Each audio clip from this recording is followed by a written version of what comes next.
कल साधाराइल बामानी लो बात हो। घर ही में कला साली पूजा या पाठ हो। रउआ तो हर साल ही कइला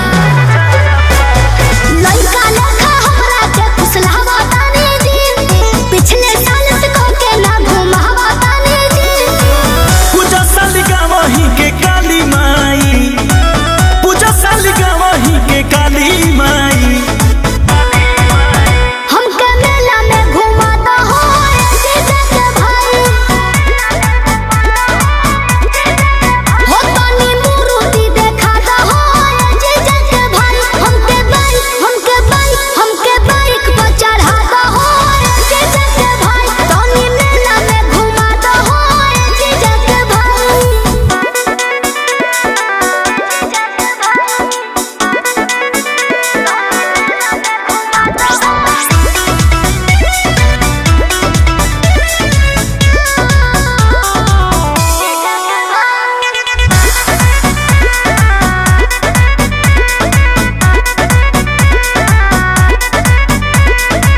मानेलू जीजा तो बात माना तनी सा।